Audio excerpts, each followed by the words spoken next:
بسم اللہ الرحمن الرحیم۔ السلام علیکم۔ آج کا موضوع جو ہے نا وہ ہے علم اور حلم۔ علم تو یہ دنیاوی چیزوں کا جاننا آپ کے سامنے ہے سب کچھ، اور دین کا جاننا یہ بھی آپ کے سامنے ہے۔ اس سب کو علم بولتے ہیں، دنیاوی علم اور دینی علم۔ یہ تو آپ یعنی سب جانتے ہیں، یہ کوئی بڑی چیز نہیں ہے۔ حلم اس کو کہتے ہیں کہ کسی دوسرے کے ساتھ آپ کا برتاؤ کیسا ہے، یعنی کہ آپ کا اخلاق۔ تو یہاں جو میں آپ کو ایک واقعہ سنانے لگا ہوں، یہ ایک یہودیوں کا عالم تھا، ان کا نام تھا زید بن ثانہ۔ وہ مالدار بھی تھا اور مخیر بھی تھا، یعنی کہ بہت بڑا عالم بھی تھا اپنے زمانے کا، اور مخیر بھی تھا، یعنی کہ مالدار بھی تھا، بڑا امیر آدمی تھا۔ تو وہ خود اپنا یعنی کہ اسلام لانے کا واقعہ بیان کرتا ہے۔ تو اس کو روایت کیا ہے عبداللہ بن سلام رضی اللہ عنہ نے۔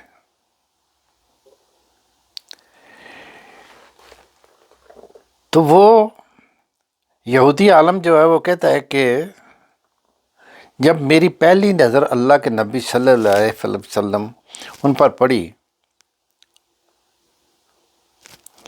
تو مجھے جو میری کتابیں کہہ رہی تھی اس کے حساب سے مجھے سب نشانیاں مل گئی کہ اللہ کے نبی ہونے کی کون کون سی نشانیاں ہیں، لیکن دو نشانیاں مجھے نہ ملی، یعنی کہ سب علامتیں پائی جاتی تھی لیکن دو علامتیں جو تھی نا وہ مجھے نہ ملی۔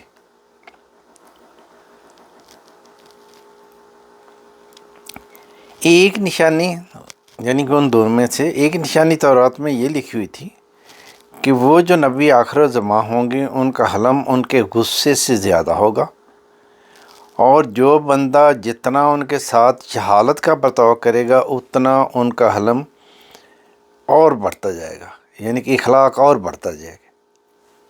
یہ دو نشانیاں، یعنی کہ ایک تو ان کا حلم غصے سے زیادہ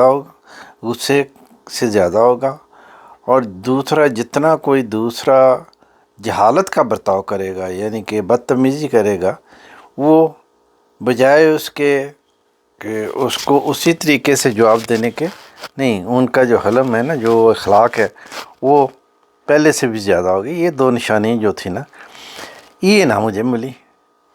تو پھر میں نے موقع جانا کہ میں نے سوچا کہ بھئی کوئی موقع تلاش کرے کہ ان دو چیزوں کا بھی مجھے پتہ چل جائے۔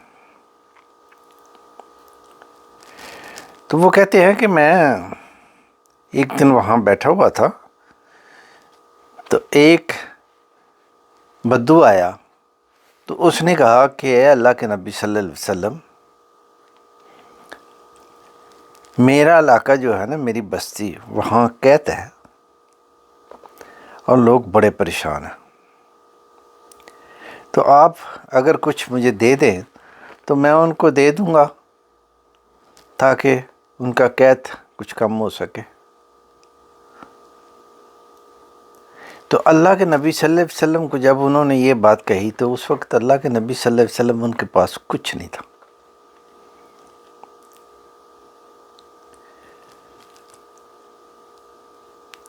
تو وہ زید کہتے ہیں کہ میں نے سوچا سنہرا موقع ہے کہ میں ذرا قریب ہو گیا۔ میں نے کہا ہے محمد صلی اللہ علیہ وسلم، آپ مجھ سے فلاں باغ کی اتنی کھجوریں بیچنے کا سودا کریں تو میں آپ کو ایڈوانس پیمنٹ پیش کی ادائیگی ابھی کر دیتا ہوں، یعنی کہ ابھی کھجوریں جو تھیں نا وہ پکنے والی تھی۔ تو اس نے کہتے ہیں کہ میں نے موقع سے فائدہ اٹھا کر کہ یہ میں اب دیکھوں کہ ان کا حلم کیسا ہے، یعنی کہ ان کا برتاؤ کیسا ہے، تو ابھی تو موقع ہے۔ تو میں نے ان کو کہا کہ آپ ایڈوانس میں میرے سے پیسے لے لیں تاکہ آپ ان لوگوں کی مدد کر لیں، اور مجھے وقت پہ یعنی کہ فلاں فلاں وقت پہ مجھے کھجوریں دے دے۔ چلو سودا ہو گیا، تو ڈیل ہو گئی۔ تو میں نے 80 دینار دے دیے، یعنی کہ وہ یہودی عالم کہتے ہیں کہ میں نے 80 دینار دے دیے۔ نبی اکرم صلی اللہ علیہ وسلم نے وہ دینار اس بندے کو دیے کہ تم جا کے ان غریبوں کو دے دو جو قید کی وجہ سے پریشان ہیں۔ اب تاریخ طے ہو گئی تھی کہ فلاں تاریخ تک کھجوریں دے دوں گا۔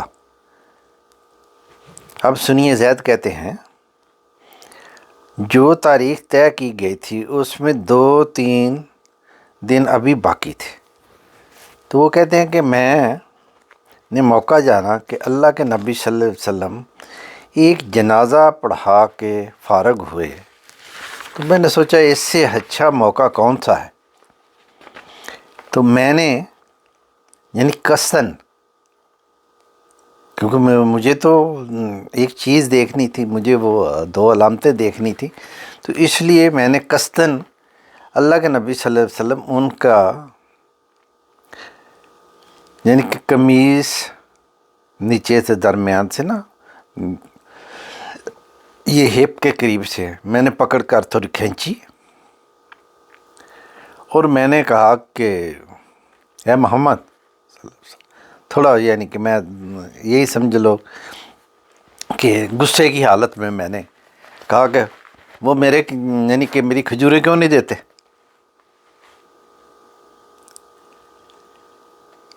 تو پھر میں نے سوچا کہ یہ تو ہو گیا ان کے ساتھ، ابھی ان کے خاندان کی بات کریں، تو میں نے کہا کہ اللہ کی قسم اے بنی عبد المطلب کی اولاد، میں نے تم سے زیادہ ادائیگی کرنے میں سستی کوتاہی کرنے والا کوئی ہی نہیں دیکھا۔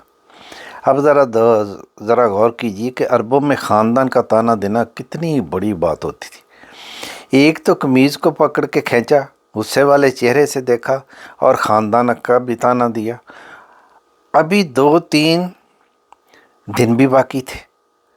وہ کہتے ہیں کہ جب میں نے یہ کیا تو عمر رضی اللہ عنہ تو عاشق رسول تھے صلی اللہ علیہ وسلم، وہ ان کے سامنے یہ یعنی کہ میں نے بدتمیزی کی، تو عمر رضی اللہ عنہ میری طرف بڑے غصے سے دیکھ رہے تھے کہ میں نے یہ اللہ کے نبی صلی اللہ علیہ وسلم سے یعنی کہ ایسی بدتمیزی کیوں کی۔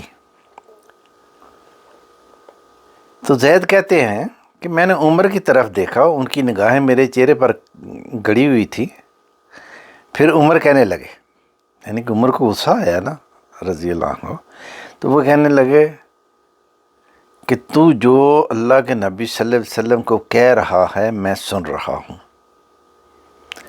اس ذات کی قسم جس نے نبی اکرم صلی اللہ علیہ وآلہ وسلم کو سچ کا پیغام دے کر بھیجا، اگر تیرا حق ضائع ہونے کا مجھے ڈر نہ ہوتا تو میں تیری گردن اڑا دیتا۔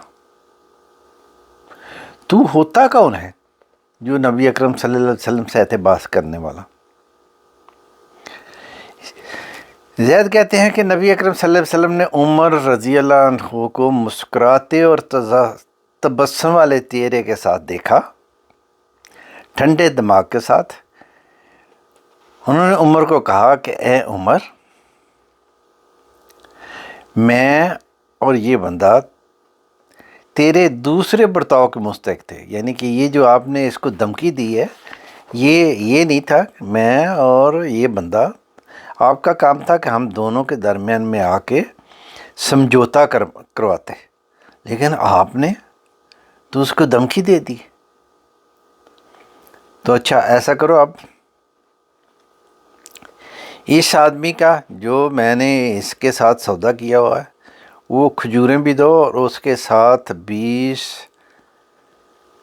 تقریباً کلو ہی سمجھ لیں، 20 کلو کھجوریں اور زیادہ دے دو، کیونکہ جو تو نے اس کے ساتھ غصے سے بات کی ہے نا، اس کا معاوضہ جو ہے نا وہ بھی 20 کلو کھجوریں اور دے دو۔ یعنی کہ اس وقت سا ایک پیمانہ تھا، تو وہ 20 سا کھجوریں اور زیادہ دو۔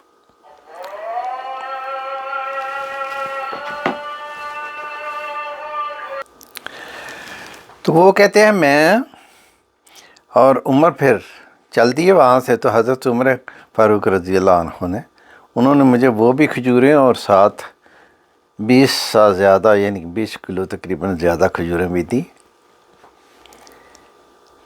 تو یہاں دیکھیں میں نے یعنی کہ مجمع میں اللہ کے نبی صلی اللہ علیہ وسلم ان کے ساتھ بدتمیزی کی، تو بجائے یہ کہ مجھے وہ ڈانٹتے، مجھے کیا کیا، یعنی کہ میرے سے بات کی تو بڑے تحمل سے، بڑے ٹھنڈے دماغ سے، مسکراتے ہوئے. اور دوسرا جس نے تھوڑا غصہ کیا حضرت عمر فاروق، ان کو سمجھایا کہ نہیں بھائی آپ ہم دونوں میں آتے تو ہمارا معاملہ یعنی کہ نپٹاتے، نہ کہ تو کسی ایک کو دھمکی دیتا. تو مجھے یہ دونوں چیزیں جب مل گئیں، یعنی کہ جو دو علامتیں میں دیکھنا چاہتا تھا، تو میں نے کھجوریں لی، سب کچھ لیا. تو میں پھر واپس آیا تو میں نے اللہ کے نبی صلی اللہ علیہ وسلم ان کا کلمہ پڑھ لیا، یعنی کہ میں مسلمان ہو گیا. تو یہ انہوں نے اپنا واقعہ سنایا مسلمان ہونے کا، کہ اللہ کے نبی صلی اللہ علیہ وسلم ان کا حلم ایسا تھا کہ کافر اس حلم کو دیکھ کر اسلام قبول کیا کرتے تھے. یعنی کہ دوسروں کے ساتھ برتاؤ اور اخلاق ایسا تھا کہ جب کافر بھی دیکھتے تھے تو وہ بھی اسلام قبول کرتے. اور آج اس ہماری جذبائیت یعنی کہ ہمارے جذبات جو ہیں ان کو دیکھ کے لوگ یعنی کہ جو ہم جذباتی ہو جاتے ہیں،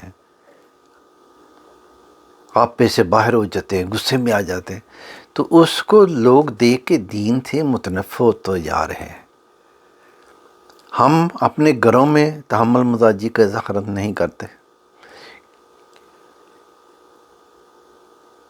ہم اپنے گھروں میں ہر روز جھگڑے ہو رہے ہیں، بازار میں جھگڑے ہو رہے ہیں، آپس میں جھگڑے ہو رہے ہیں.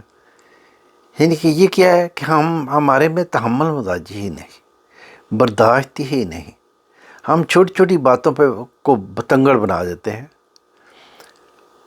اور آج ہمیں یہ سبق پھر سیکھنے کی ضرورت ہے کہ اللہ ہمیں علم بھی عطا فرمائے اور علم کے ساتھ حلم بھی عطا فرمائے.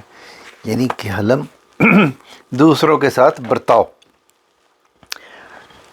اور اخلاق، کیونکہ دین اسلام جو ہے نا یہ اخلاق کی تعلیم دیتا ہے. اخلاق کا اس میں ہے ہی سب کچھ. اخلاق نہیں تو کچھ بھی نہیں.